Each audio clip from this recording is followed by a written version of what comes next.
Hello my dear. आपका ये lesson 9 का वीडियो नंबर 3 है, जिसमें हम आज डिस्कस करेंगे care and storage of clothes. पीछे बारे में वीडियो 1 और 2 में हम बता चुके थे केयर के बारे में, क्लॉथ के बारे में, किस तरह के फाइबर्स होता है, किस तरह के कपड़े बनते हैं। आज की वीडियो में हम आपको बताएंगे केयर करना। केयर मीन्स होता है ख्याल करना, ध्यान देना, ठीक है, कि कपड़े को हम किस तरह से केयर करें ताकि वो काफी दिनों तक रह सके। ठीक है, तो अब है to make our cloth look good last longer. मतलब हम अपने कपड़े को अच्छे दिखने के लिए और काफी दिन तक चलने के लिए, लॉन्ग मीन्स तक का लंबा दिन, काफी दिन तक हमारा क्लॉथ चले, we should take care of our cloth. तो काफी अच्छा भी लगे और काफी दिन तक चले भी, इसीलिए हम क्या करना चाहिए, अपने क्लॉथ की टेक केयर करना चाहिए, टेक केयर देखभाल करना चाहिए। Different types of cloth requires different maintenance. अलग अलग प्रकार के कपड़े अलग अलग प्रकार का रख रखाव खोजता है, ठीक है, मेंटेनेंस खोजता है कि भाई इसको किस तरह का maintenance they. Next, they need different washing, different washing treatment and different type of ironing. तो अलग अलग प्रकार के जो कपड़े होते हैं उनके पास जो वॉशिंग पाउडर जिसे हम वॉशिंग करते हैं, धोते हैं, ट्रीट करते हैं उस कपड़ों के साथ, तो वो अलग अलग होना चाहिए। और डिफरेंट टाइप ऑफ आयरनिंग भी होना चाहिए। ऐसा नहीं कि जीन्स को जिस टेम्परेचर पे हम आयरन करते हैं उसी टेम्परेचर पे हम सॉक्स को भी कर ले, गंजी को भी कर ले, शर्ट को भी कर ले। तो सारे क्लॉथ का जो ना, जैसे सिल्क हो गया, उलेन हो गया, सभी कपड़ों का आयरनिंग टेम्परेचर अलग अलग होता है। ठीक है, अब ऐसा नहीं कि एक ही टेम्परेचर में हम सबको आयरन कर ले, सबका टेम्परेचर अलग अलग होता है। Next, all stains must be removed immediately. Immediately मतलब होता है तुरंत। ऑल मतलब सभी, स्टेन मतलब होता है धब्बा, दाग या धब्बा, ठीक है। धब्बा जिसको बोलते हैं दाग धब्बा, जब हमारे शर्ट पे, ड्रेस पे, किसी भी जगह पे जब स्टेन आ जाता है, दाग धब्बा आ जाता है, तो उसे हमें तुरंत में साफ कर देना चाहिए। इमीडिएटली क्या करना चाहिए, रिमूव कर देना चाहिए। जैसे कि ग्रीस, ऑयल स्टेन, चाहे वो ग्रीस का दाग हो या तेल का दाग हो, वो हमें इमीडिएटली उसे वॉश कर लेना चाहिए। किससे? तो कह रहा है पेट्रोल एंड बेंजीन। तो पेट्रोल तो आप जानते ही हैं, पेट्रोल से ग्रीस आपका साफ हो जाएगा। बेंजीन भी एक आपका केमिकल है जिससे हम इसे हटा सकते हैं, ऑयल को हटा सकते हैं। ठीक है, नेक्स्ट आपका cotton clothes should be washed using good quality washing powder. तो ये जो हमारे पास सूती का जो कपड़ा होता है, कॉटन क्लॉथ होता है, इसको साफ करने के लिए अब वॉशिंग पाउडर जो होता है वो बिल्कुल अच्छा होना चाहिए। चाहे सोप, सोप मतलब होता है साबुन, ये सोप भी क्या होना चाहिए, अच्छे क्वालिटी का होना चाहिए। टू रिटेन दियर लाइफ, ताकि उसकी लाइफ जो उस कपड़े का काफी दिन तक चल सके। दे should be left soaked for some time so that the dirt may leave it। उसे जब हम साबुन दे, साबुन लगाएं या सरफ लगाएं उस कपड़ों में, तो काफी कुछ देर तक उसको हमें यूं ही छोड़ देना चाहिए। आपने सुना होगा कि मम्मी क्या करती है, सरफ, है ना, सरफ प्लस कपड़े को उसको क्या करती है, बाल्टी बाल्टी में डुबो करके पानी में कुछ पल के लिए छोड़ देती है। जैसे कि घंटे, 1-2 घंटे के लिए वो छोड़ देती है, और जब मम्मी फ्री हो जाती है तब उसको क्या करती है, अच्छा से साफ करती है। मतलब जो कहते हैं ना, तब तक कपड़ा फूलेगा, है ना, मतलब जब तक मैल छूटेगा और कपड़ा फूलेगा, ऐसे करना चाहिए।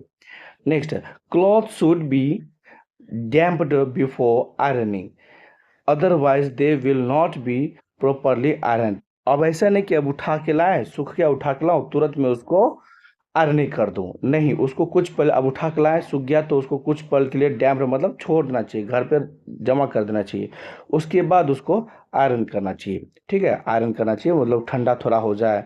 उसके बाद silk cloth should be washed carefully with a mild good quality soap और शुड बी ड्राई क्लीन। ये जो सिल्क का जो ड्रेस होते हैं उसे अच्छी, पहले तो सावधानी से और अच्छे, मिल्ड, मिल्ड मतलब होता है हल्का, थोड़ा कम पावरफुल। जैसे कि देखे होंगे कुछ साबुन ऐसा होता है जो कि बहुत ही पावरफुल होता है, वो कपड़े उपड़े को खराब करता है, जला देता है। जैसे कि एसिड, एसिड आप लोग देखे होंगे, एसिड जब कपड़े पर गिरता है तो एसिड को, कपड़े को खराब करता है वो एसिड। तो क्या होगा, हाई क्वालिटी। तो उसी तरह से मिल्ड क्वालिटी का हमें, अभी मिल्ड हो और गुड क्वालिटी का सॉफ्ट हो, उसमें हम क्या करें, अच्छे से उससे वॉश करें एंड शुड बी क्लीन्ड, उसे साफ करना चाहिए। As silk fibres are delicate, देखिए कहते हैं क्या, क्योंकि सिल्क का जो फाइबर्स होता है ना, सिल्क का जो फाइबर्स होता है वो बहुत ही डेलिकेट होता है। डेलिकेट मीन्स कोमल, मुलायम होता है, अन्यथा वो खराब हो जाएगा। ठीक है, इसलिए we should use some mild quality soap, इसीलिए कम पावर वाला हमें साबुन का यूज करना चाहिए। किसके लिए? सिल्क क्लॉथ के लिए। ठीक है, सिल्क ड्रेस के लिए, अन्यथा वो डैमेज कर देगा। Wash them, they should not B washed with ordinary washing shop, और सिल्क का जो ड्रेस है वो ऑर्डनरी सॉप से साफ नहीं होना चाहिए, क्योंकि ऑर्डनरी साबुन रहेगा तो उसे खराब कर देगा। ठीक है, इसलिए थोड़ा हमें अच्छा ही सॉफ्ट ले, लेकिन थोड़ा कम पावर का हो, ताकि उसका फाइबर को खराब ना कर सके।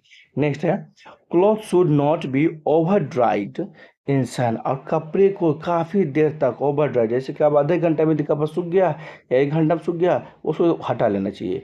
लेकिन हम लोग क्या करते हैं, सुबह डालते हैं शाम तक छोड़ते हैं, मम्मी क्या करती है, सुबह डालती है शाम तक छोड़ती है, ओवर ड्राई करते हैं उसको। एज देयर कलर्स में फेड, तो ऐसा करने से क्या होता है, उसकी रंगे जो है फीका पड़ जाती है, जिसको ना बोलते हैं रंग उड़ जाना।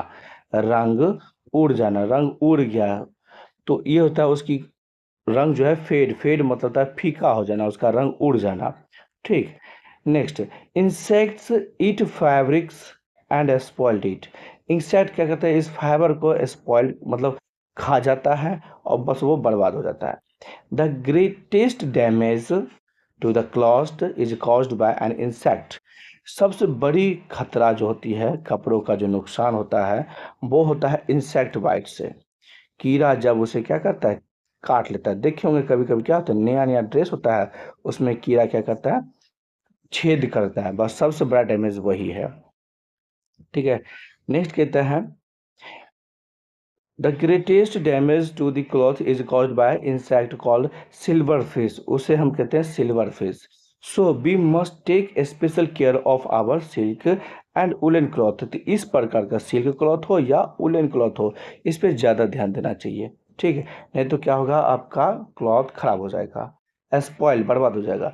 Before packing the cloth to be kept for next season, हाँ जब देखे होंगे कि जब ठंडी आ रही है तो मम्मी क्या करती है, वो ठंडे कपड़े को निकाल लेती है और गर्म कपड़े को रख देती है, मतलब गर्मी में पहनने वाले। और फिर अगले साल क्या करती है, सारे हमारे स्वेटर, ग्लव्स, मॉफलर, जैकेट, जो ऊन का मोजा होता है, इन सब को क्या करती है, अच्छा से साफ करके फिर उसको अगले साल के लिए उसको रख देती है। तो रखने से पहले क्या करती है, उसको साफ करती है, उसको अच्छी तरह सुखाती है, ये आयरन का करने का चीज़ है तो उसे आयरन करती है, तब उसे बक्सा में या संदूक में कहीं रखती है। ठीक है, बक्सा या संदूक में कहीं उसे रखती है। ठीक है, तो उसे क्या करना क्या चाहिए, अच्छी तरह से उसे सुखा लेना चाहिए। They should be dried properly under the sun, उसे अच्छी तरह से सुखा लेना चाहिए। द कपबोर्ड और storage boxes should be spread with DDT before storing woollen clothes in them, कहता है कि जब भी आप कोई भी नया कपड़ा जो भी जिसको सीजन में था उसे यूज कर लिए, अब नेक्स्ट सीजन के लिए उसे जब हम पैक करेंगे, मतलब रखेंगे संदूक में, तो जैसे कि देखो कह रहा है कपबोर्ड या स्टोरेज बॉक्सेज, बक्सा जिसको बोलते हैं ना, यदि अलमीरा में रखे या बक्सा में रखे, उसमें रखने से पहले उस बक्सा को थोड़ा अच्छी तरह से डीडीटी, एक प्रकार का केमिकल है, उस केमिकल को उस बॉक्स में, उस बक्सा में थोड़ा स्प्रे कर ले, ताकि उसमें जो कीड़ा उपलब्ध होगा वो मर जाएगा। This will kill all the insects, ये क्या करेगा, वो सारे कीड़े को मार देगा। Naphthalene balls and phenolphthalein balls, naphthalene balls और फेनोप्थलीन बॉल्स दोनों एक ही चीज़ है। जैसे कि देखे होंगे कपूर की गोटी, फिनाइल की गोटी, गोल गोल देखे होंगे, मम्मी क्या करती है, जब भी कपड़ा बक्सा में रखती है ना, तो फिनाइल की गोटी, जो कि आप देखे होंगे कभी कभी इसको वॉशरूम में भी देखे होंगे, वो फिनाइल की गोटी गुल्ली के जैसा होता है, गुल्ली जो होता है हम लोग बचपन में खेलते थे, उस गुल्ली के समान होता है। ठीक है, तो वैसा ही वाइट वाइट होगा, उसे संदूक में, बॉक्स में, बक्सा में रखती है। इससे क्या होता है, उसमें जो इंसेक्ट होता है वो दूर भाग जाता है। एंड ड्राई नीम लीव्स, और कहता है क्या, नीम का सूखा पत्ता उसके लेयर के बीच में, कपड़े के लेयर के बीच में रख देना चाहिए, ताकि क्या होता है, उसमें जो कीड़े होंगे वो मर जाएंगे। जैसे देखिए ना, वुलन क्लॉथ दिया रखा है उसके लेयर के बीच में। तो माय डियर, ये आपका लेसन खत्म हुआ। ठीक है, इस देखिए हम यहाँ पर वुलन क्लॉथ तक डिस्कस कर चुके हैं लाइन बाय लाइन। तो आई होप, मुझे उम्मीद है कि आपको यह वीडियो समझ में आया होगा। ठीक है, आपसे रिक्वेस्ट है, प्लीज़ लाइक कमेंट सब्सक्राइब। आप जितना ज़्यादा कमेंट करें, हमें आपके कमेंट का इंतज़ार होता है। प्लीज़ कमेंट करो, लाइक करो, सब्सक्राइब करो, अधिक से अधिक इस वीडियो को फैलाओ ताकि मेरा ये चैनल ग्रो हो सके। Thank you so much. See you in the next chapter.